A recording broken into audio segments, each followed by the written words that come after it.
Good evening and welcome to another episode of Apolitically Incorrect Guyana. My name is KIAN Jabour and as usual I am your host this evening. Well, we have a good show for you today because a lot has been going on in Guyana over the past week or two. And I have with me, nonetheless, the man with probably the most interesting opinions on the current affairs. We've been disagreeing a lot. Yes.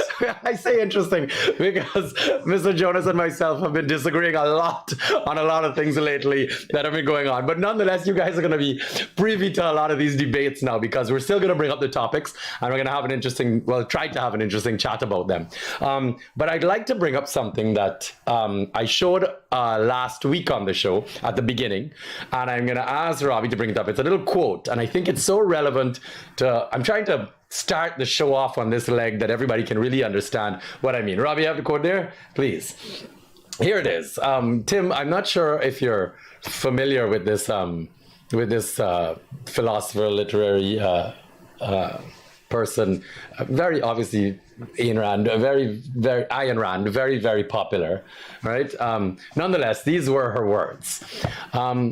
When you notice that to produce, you need to get permission from those who do not produce anything. When you check that money flows to those who do not deal with goods, but with favors.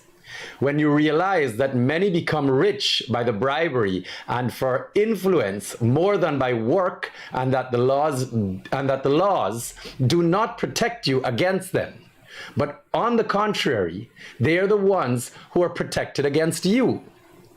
When you discover that corruption is rewarded and honesty becomes a self-sacrifice, then you can assert without fear of being wrong that your society is doomed.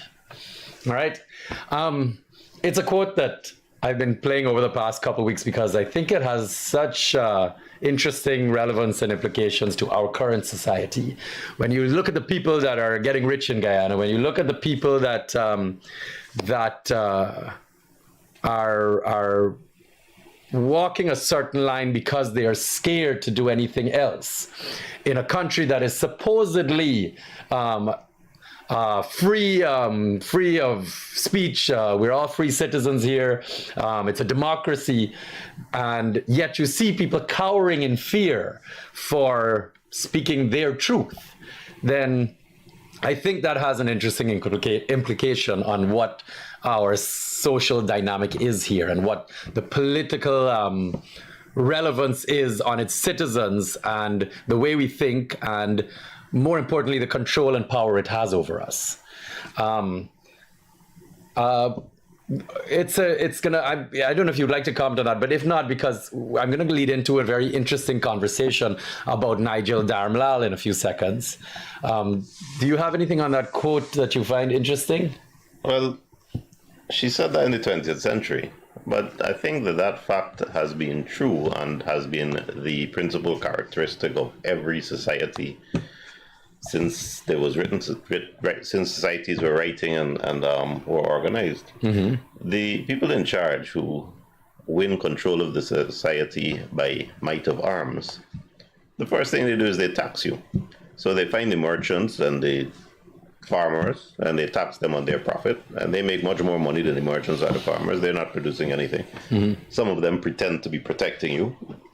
And it's subject to various levels of abuse. Right. The mafia, famously in Italy and then in the States, gave you protection for your business, provided that you gave them a sum of money every month. And they made much more money than you, and they weren't producing. That is how the society works. Now, it's also, though, why the system is more important than the individuals in the system. Because in a fair and democratic system, it works in that the people who run the country will ensure that your garbage is collected, that your roads are well done, your drains are well dug, that crime is taken care of, and the police protect you and are trusted, so that the institutions in the society that we should be depending on mm-hmm. do their job mm-hmm. so that the citizens can produce and live happy, productive, long, healthy lives with education and with medicine and with social services. That is what the taxation should be for. Now, in a society that works, England, Sweden, to a lesser extent the States, Canada, you see that. You walk down the road, you small likelihood of crime. I dare you to walk through Starbuck Market with jewelry right now. But in the societies that don't work, Nigeria, and I use Nigeria because it's an oil-producing country, you have extraordinarily wealthy people driving through potholed streets, through areas of abject poverty, and their windows are wound up with a tint so you can't see inside. And they are the corrupt non-producers who, through influence, are making tons of money, but the society is crumbling around them because corruption has eroded what should be the balance of how you use the power for the benefit of the whole society. The question Guyanese got to ask, which way do we want to go? Are we happy to allow the politicians who do not produce, but whose mandate should be to ensure that the society works properly so that everybody lives prosperously? Or do we allow what we see, which is corruption, the continued degradation of the social structures, the continued lack of faith in the police and in everything, in every institution, while we see an increased number of prados driven by the small clique and their friends? We got to decide what we want. Yeah, talking about Prados, I just saw a brand new, I think it's a Rolls Royce, just came into the country. I went, wow, we've upgraded, and then all Guyanese feel like, damn, we have a Rolls Royce. We have upgraded. Yeah, and I'm like, I don't know if we have a Rolls Royce. So, but nonetheless, sadly, our next topic is obviously a hot topic in debate at the moment. Let me give a little bit of background on what's going on. I'm going to start at the very beginning, just before any of these allegations came out. The PPP just had their Congress, in which they elected their central committee and all their leaders to the party. And the list came out, and a lot of people were interestingly, taken aback by the results of the elections. More specifically, there were a few names on the list that I think people were surprised to see as high up as they were. One of those names was, for example, Vikram Bharat, Minister of Natural Resources. Somebody that is a minister in the government, yes. Has been in the party, is a stalwart in the party, yes. But again, as far as public limelight goes, I mean, nothing compared to, your Charles Ramson or your Anil Nandalal or, at the moment, your Priya Mani Chans, etc. But nonetheless came in a very tight third below, obviously, Bharat Jagdeo and Irfan Ali, which everybody understands due to presidency and then due to his leadership in the party. Irfan and Jagdeo are definitely, obviously, the top runners. Nonetheless, third was Vikram Bharat. And then somewhere, another one that really stood out, and I guess is going to be the hot topic of our conversation, was the fact that Nigel Dharmlal, who just a year ago had a rape allegation, was arrested. The matter was a hot topic for a long time, and then just dissipated into nothing. Charges were dropped. I think the young woman decided she was no longer pursuing. We heard lots of rumors of payouts, blah, blah, blah. But obviously the matter just went silent. Interestingly enough, silent again, not only to the public, but silence within the party. And I think that's going to be a main topic of our conversation here, at least. But since PPP's Congress 2 weeks ago, another rape allegation has come out against Nigel Dharmlal. This is the second rape allegation in 2 years against him. And there was a very vivid press, kind of like a press statement done on it, a video in which the young woman described her ordeal and chatted about what had happened. And then the next day, very quickly, or the day after, I believe, CNN, the international news outlet, came out with a report on the matter. And then since that has occurred, Nigel Dharmlal has since been arrested. He was taken into custody, questioned, and then made to to pay a bail. So he's currently out on bail at the moment. What will take place from here on out? You, I'm sure, will be able to give us more detail. But I guess we could just bring up the clip just to maybe go through. It just says very quickly here that Nigel Darnell was questioned by investigators at the Cove and John police station, where the report obviously was made, relative to the sexual assault allegations leveled against former Minister Nigel Darnell. This morning, Darnell turned himself into the police station, in which investigators were questioning him. And then after this, he was released on $500,000 bail. I'd like to have a little bit of a chat, and I'm just gonna run straight into two specifics here. I'd like to discuss with you your position on the fact that after a rape allegation a year ago, and then the Congress 2 weeks ago, in which Darnell is now part of their central committee, what, in your opinion, has occurred when it comes to Darnell's popularity within the party, even after something like that has occurred? And then secondly, now, allegations again have been made against Darnell, in which he is now in questioning about. But at this point in time, Barry Jaglio had a press conference yesterday that he said no action will be taken against Darnell until he's proven guilty, essentially. And he will not be stepping down from the party, from what we understand. And as a matter of fact, I can go as far as saying, I watched the press conference myself yesterday. Vice President Barry Jaglio said that the PPP has not even discussed the matter. So I guess we can start by me asking you, what would have led to Nigel Darnell's popularity in the PPP up to this point, up to this recent Congress, even though he had a rape allegation against him up to a year ago? Yeah. It's a curious thing, Kian. First of all, I have noticed as your following grows, so do the trolls. The number of trolls grow. They're paid. And I've been impressed that they don't so much address the topic of the conversation.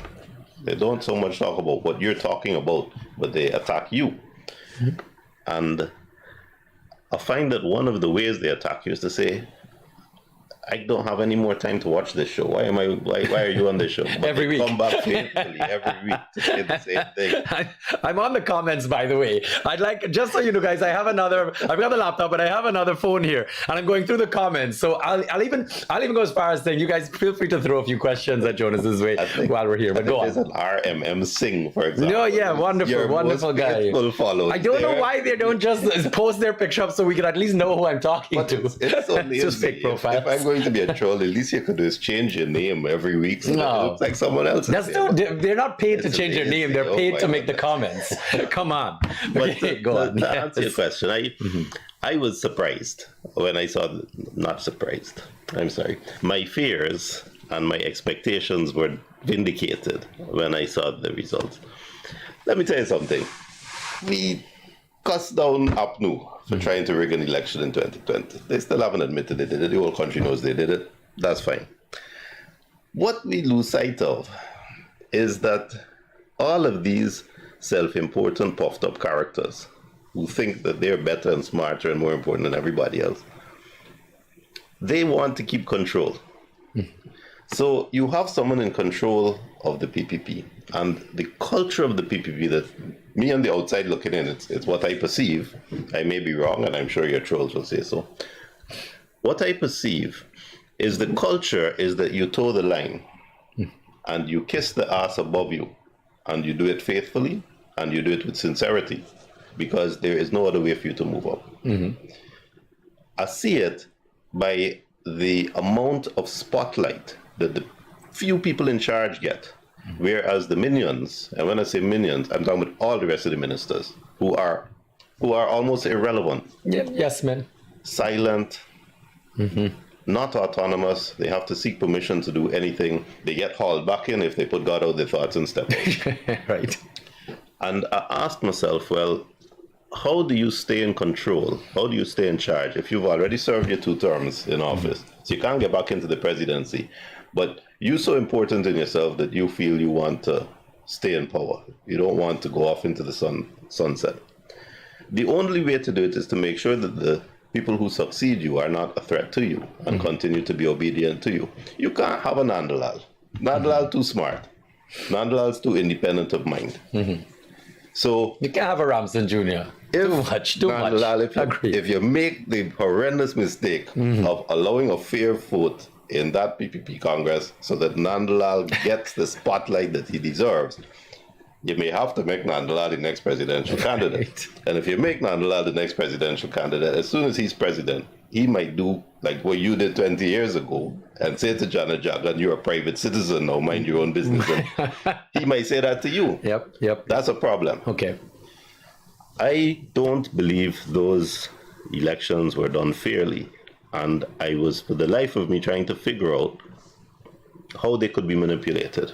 And interestingly enough, as I was thinking about this, I saw a letter to the editor by somebody who gave their name in Kaiser News that explained what I had suspected and what someone else had been saying to me to corroborate it. That the people who go to this Congress, they're well-intentioned and they are confident and have faith in their leaders. And they also feel important that they have been chosen. They are part of the few chosen to come. These are young, impressionable people. So that when one of those great leaders says to them, hey, I really think it's important that these 5 or 6 names, you vote for them. Because these are people who have conscientiously been helping our party for years. You'll do it. Because your God, your deity, that you look up to has asked you to do it and has brought you in here and given you this power. Now, I know that there are people who received WhatsApp messages with names. And that is what this letter to the Kaiser News said.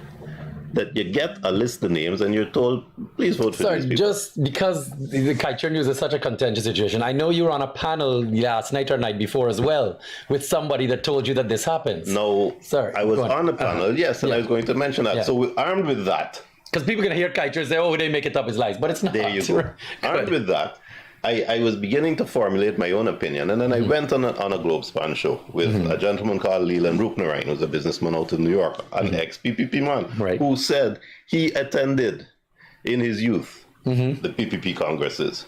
And he was told, here's some names, we want you to vote for these people. And I asked him, I said, but man, this is a democracy, you're a smart man, you go into an election, how on earth can you let somebody tell you who to vote for?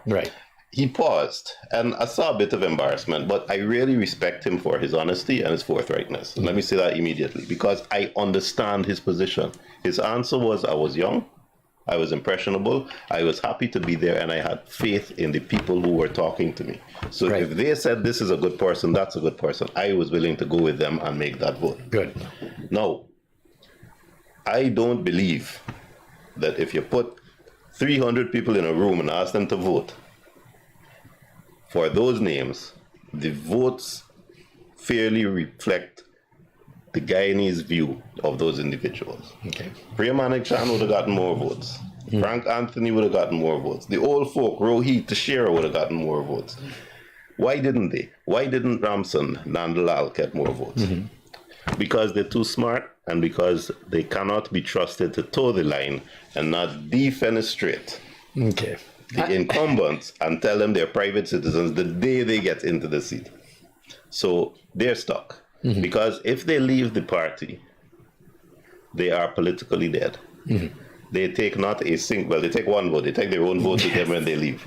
Because the fact is, because Guyanese vote along ethnic lines, they voted for that party. Agreed. If Bara Jagdeo leaves that party tomorrow, he takes one vote with I have that argument every time. So all of them know that. The only way for them, and they are ambitious, and justifiably so, for them to move up politically is to do it in the party, and therefore they got to toe the line, but they're not trusted. The people who you see are promoted there are the ones who are trusted to toe the line. And that is my view. And normally, because Bara Jagdeo has something holding over their head, as this conversation is about to lead towards. What made me smile is that I see the loyalists say the PPP is as strong as it's ever been. Look how organized it is and look how structured and all of that. But do you know how fragile that is? One small slip, and then you're told you're a private citizen. I see someone like Ashley Singh, for example, one of the smartest men I've met in the background. So in the line, I'm sure he is politically ambitious. If they put God out their thoughts and give Ashley Singh real power, and I'm sorry to say this because I would like to see Ashley in power. He has that ability. They will be private citizens very quickly. And it's that fragile. One little mistake. So I look and I smile and we'll see how it goes. All right.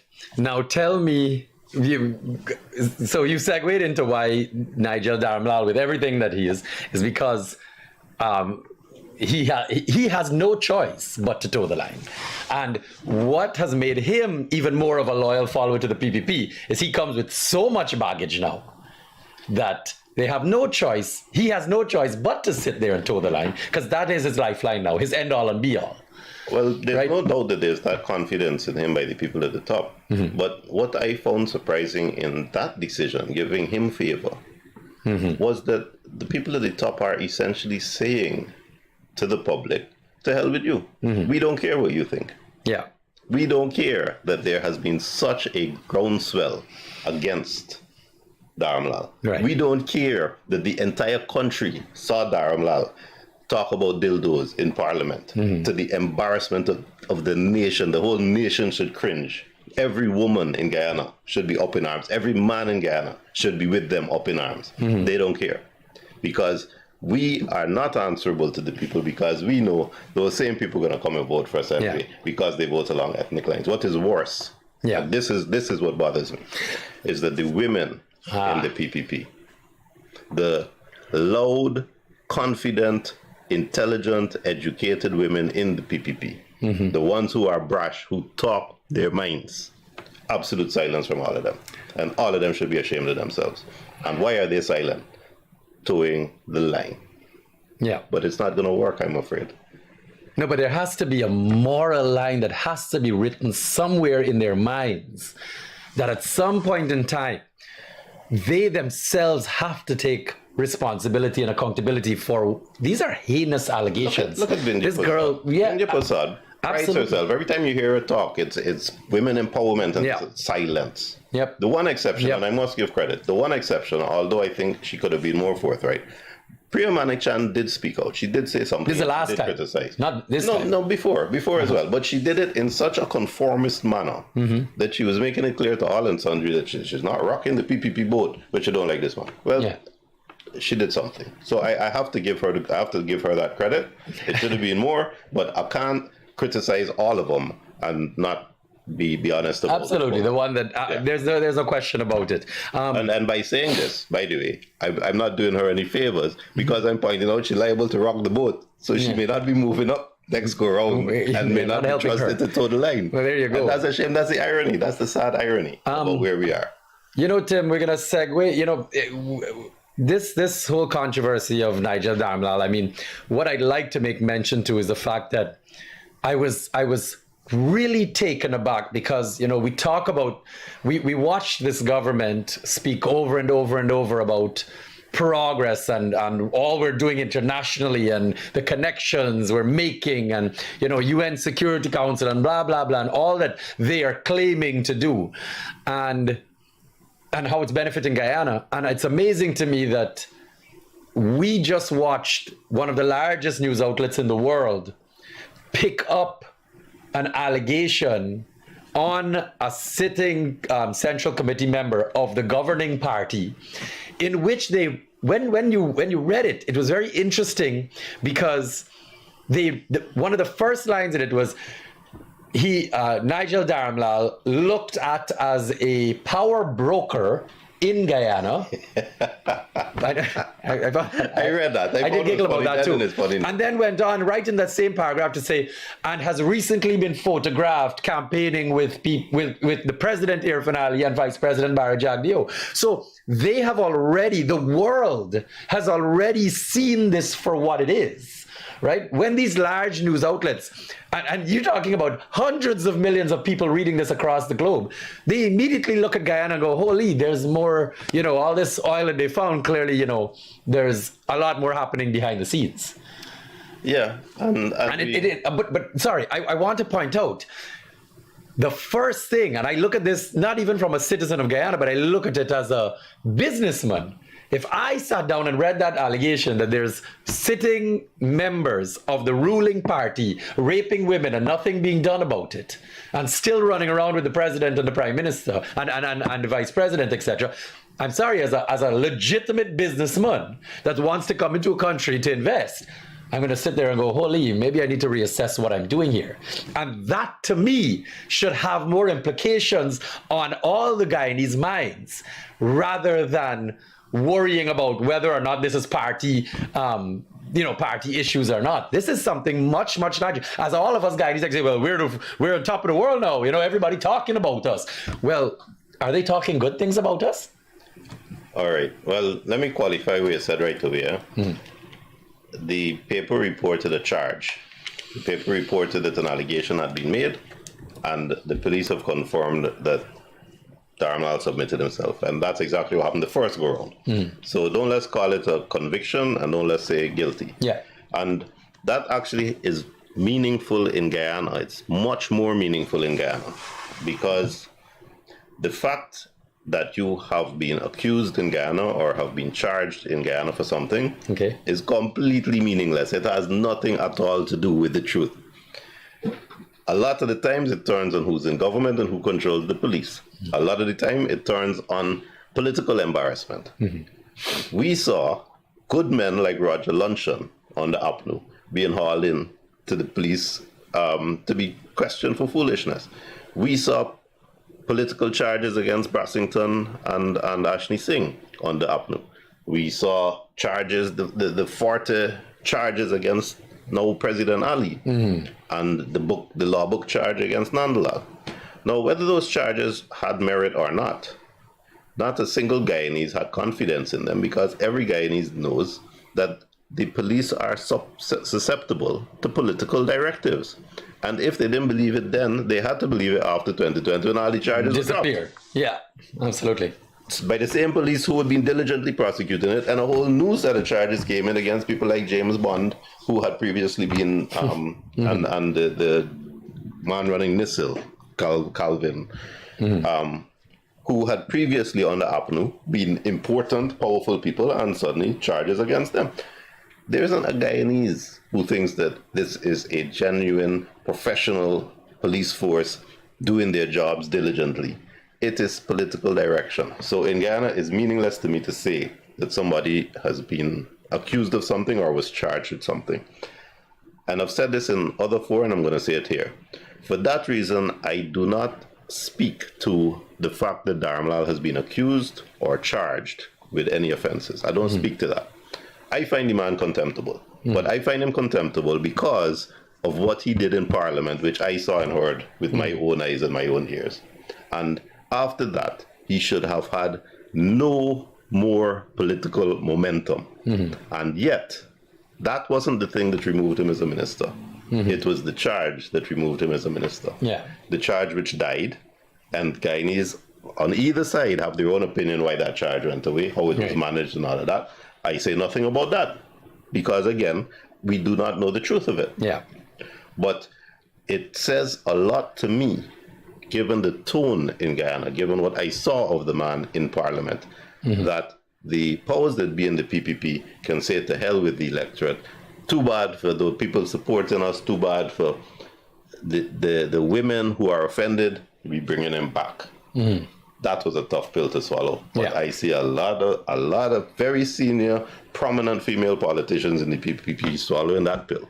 Swallowing that pill and saying nothing. And I think the country wider out there needs to, I always try to feel like, well, what should be done here? What is the right idea? And I always, this particular argument, just like any of these types of issues, it's something that needs to be dealt with internally. I mean, at the end of the day, Niger Damal, at this point in time, is not even part of the government, right? He is part of PPP. Granted, PPP is the ruling party, but he's not holding any office in politics at the moment, and in government at the moment.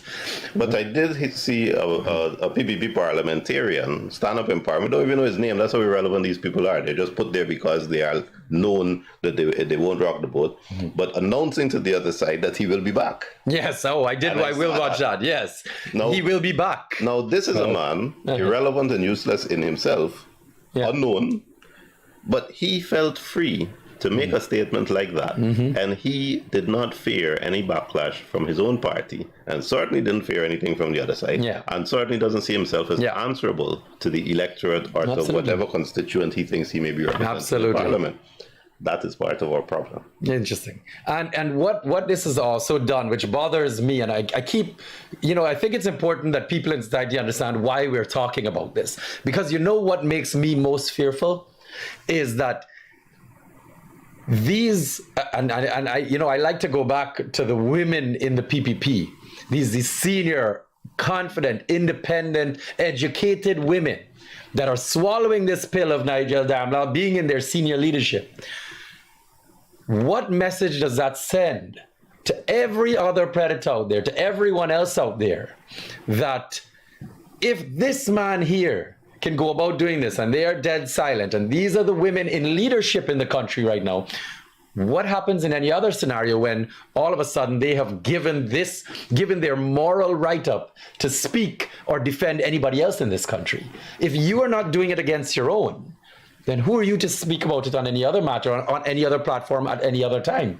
The hypocrisy that's going to occur means that women have less rights in the country all of a sudden, like in one snap of a fingers. The women that are there, in like the Vindi Prasad, in the social service, social security ministry, that is supposed to be protecting women's rights, not saying a word or doing anything, with this person in their midst, that have had multiple allegations.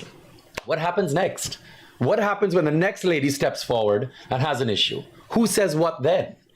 And we've now become a society, and again, I don't think I need to spell this out for Guyanese. We all of a sudden become a society where anyone can do anything, and laws apparently don't apply, and predators in particular, are now emboldened to do whatever they feel like because they're protected by politics, or the people that can do something won't do something for various reasons. So I think that what we need to talk about then is the problem that arises from the winner-take-all situation, where if you have all the power, then you are the one who appoints the Police Service Commission. You are the one who has a say in how they're promoted.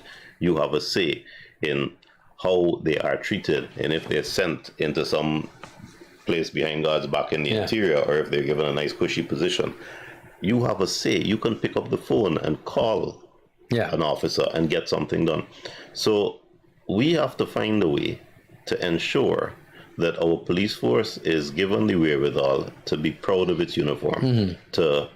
Their pay needs to be increased. There needs to be incentives for them to get tertiary education, even, not just the officers, even among the ranks. They need to understand their role, and they need to be proud of their badge, and they need to be insulated from political interference, and that can only be done by legislation that imposes laws against interference by the politicians in the police force, that gives them autonomy and ensures that there are institutions that allow them to be insulated from the politicians, or else we continue to be in trouble. I'd like to actually, I'm thoroughly enjoying the comments here, because I'd like to make sure that what I'm about to show on TV, on the program here, people understand the direct correlation. Robbie, there's it was the one with the police, the crimes on the rise. Can you please pull that one up?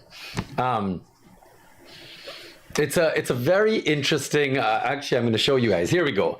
All right. Sorry, let me turn this around for you guys. Let me read it out for you guys. All right. What it says is, Region 6 records 27% increase in serious crimes. And it goes on to read, this is from Newsroom, a government news agency, with a significant increase in rape offenses, Police in Region 6 have recorded a 27% increase in serious crimes. Regional Detective Officer Superintendent Raul Ned said a total of 103 crimes reported for the year already. And that is a 27% from the 81 reports that were received last year. When it comes to crime, we are presently seeing an increase in what is compared to last year. Now, I don't know. I feel like I should let everybody pilot that for a second. I mean, all right. So the question then is, what causes this dramatic increase in serious crime? That's the question. Now, there are so many influencing factors.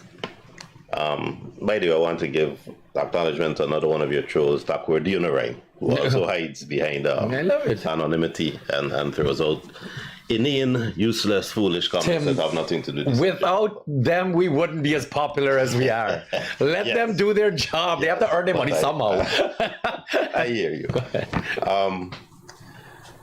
If we had a professional police force, there would be the society is small, the society isn't large, but the police are stymied in a number of ways. We talk about access to vehicles and equipment and that kind of thing. That's well and good, but they don't have the trust of the population.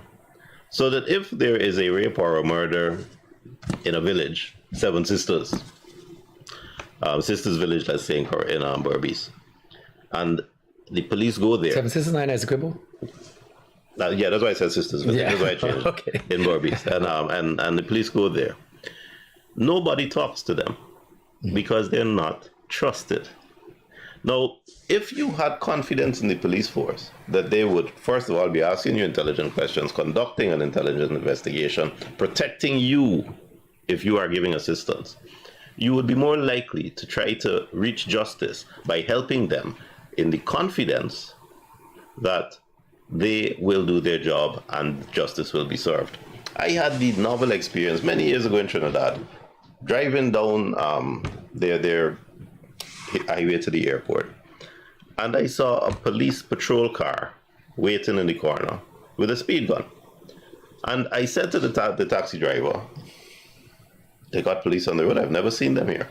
And his response astonished me. He said he was happy to see more police on the road because there's so much crime, especially in this area. Yep. And he obviously had confidence that the police were not there to stop him and obtain a bribe from him or to make his life difficult. They were there to help him go about his business free from crime. Mm-hmm.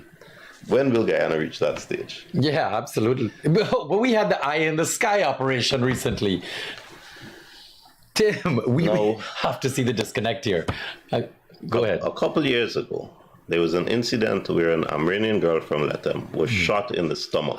Do you remember that? By REO? Nothing came of that. Yes. It was a PPP. Nothing came of that. Now, if you're shot with a gun in the stomach, maybe you didn't intend to kill her. Maybe the gun went off accidentally. But it's hard for me to imagine a situation where there wasn't negligence, where there wasn't some kind of culpability. Nothing came of that. Yeah.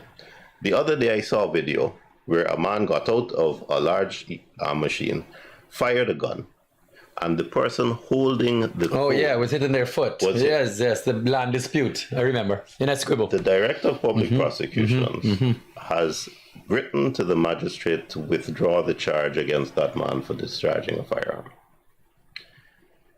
Now, I am not going to say anything more about that, but I saw the video. We are.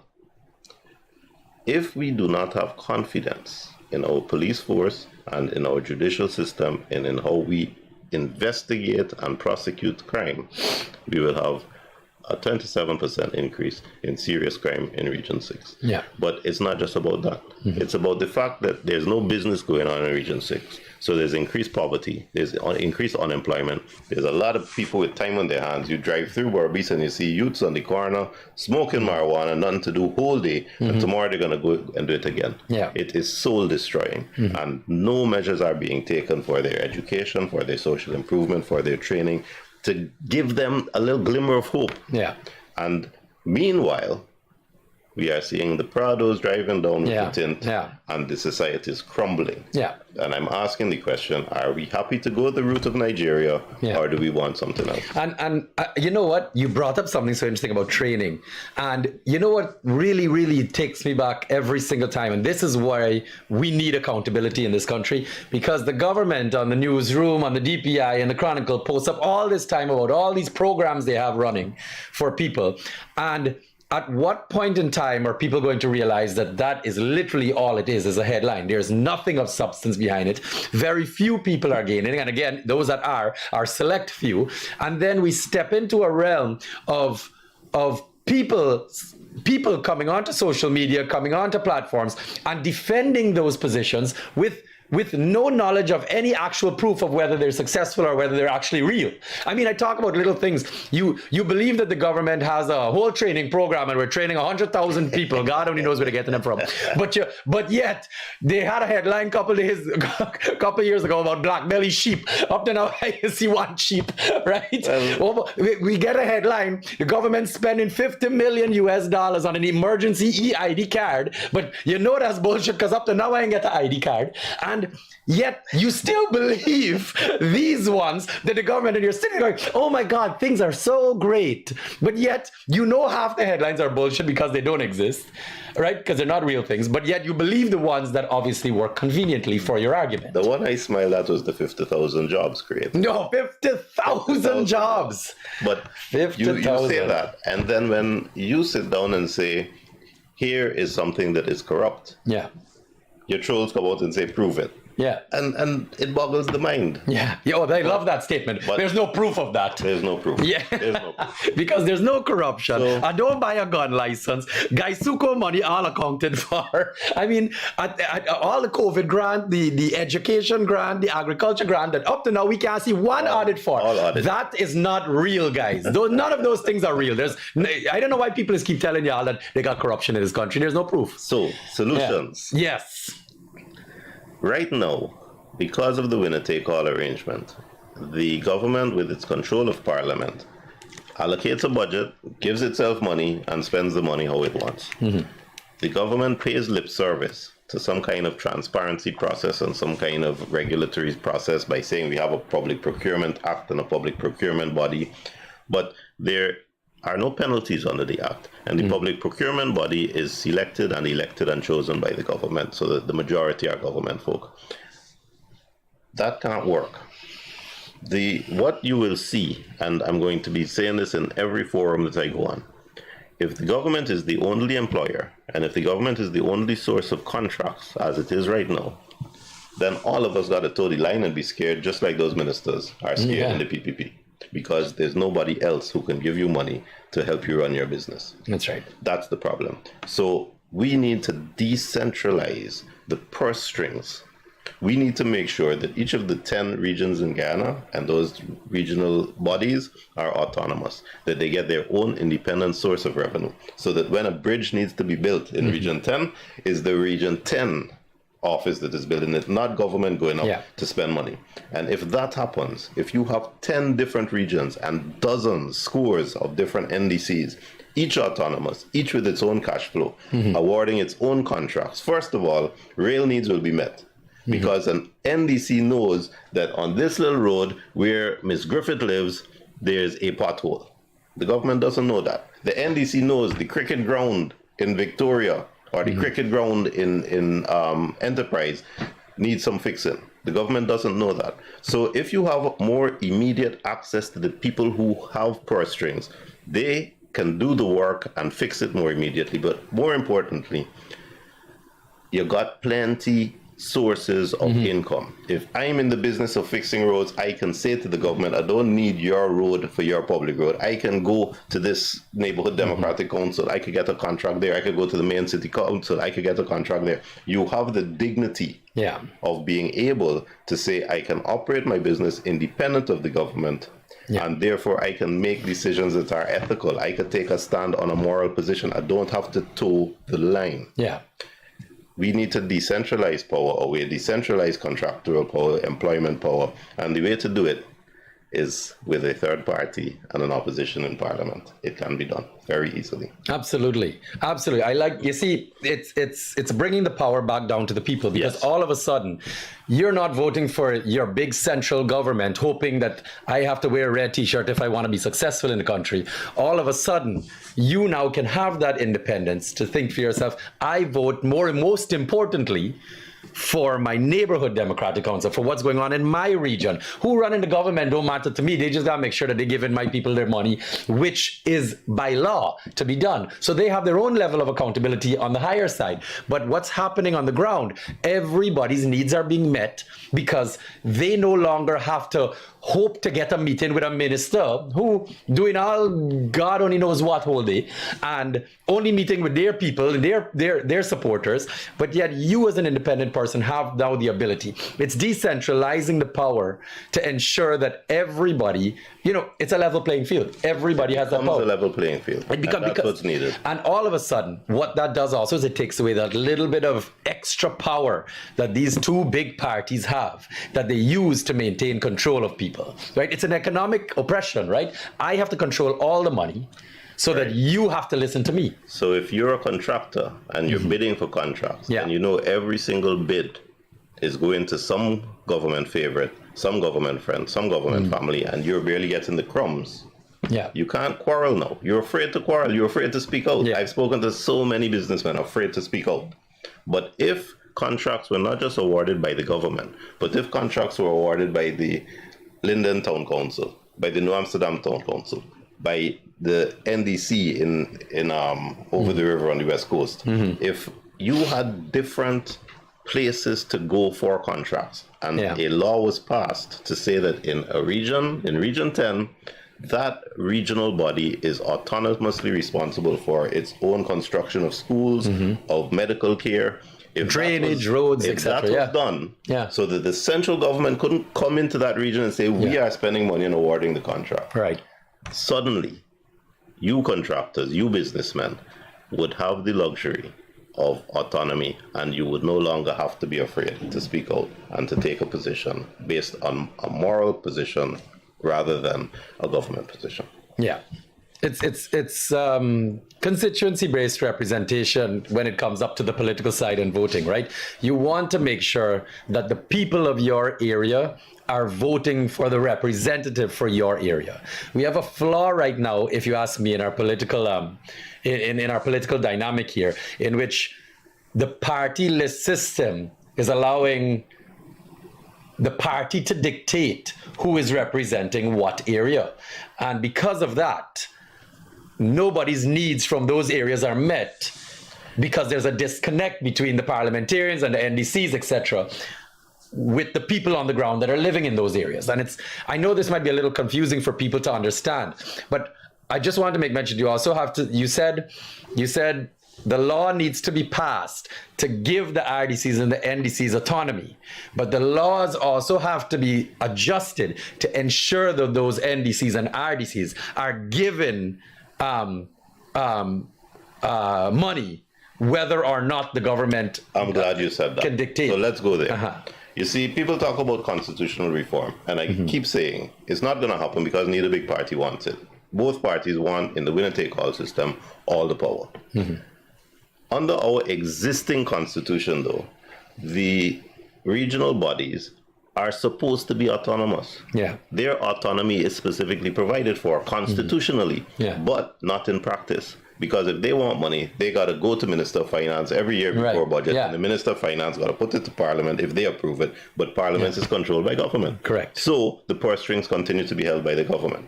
The thing is, we can change that practice with a majority opposition in Parliament, because all that needs is a simple law to mandate that these areas of construction, these areas of economic endeavor within a region are the mandate of the regional body, not the government. Yeah, that's not constitutional reform, that's law reform. Which can be done with an opposition in parliament. Simple majority, And it will have such a profound effect on the stranglehold that the governments, the successive governments in Guyana have had on us, that people will be liberated immediately. Agreed. You know, I just want to make mention here, you know, a lot of people keep screaming, well, what are your plans in Anouk?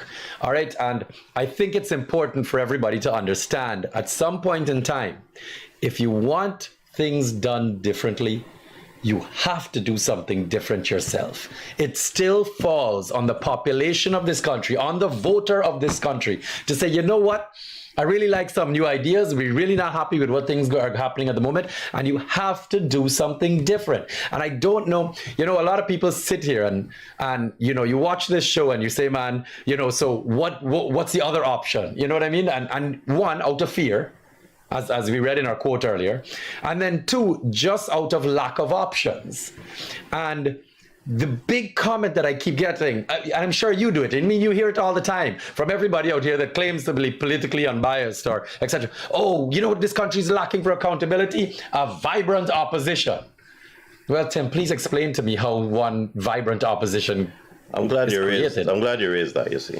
Because everybody who's been following litigation in Guyana knows 65 seats in parliament, government got 33. That means every vote in parliament, government wins. Same thing happened between 2015 and 2020 until Sharon Das rocked the boat. Every vote in parliament, government with 33 seats wins.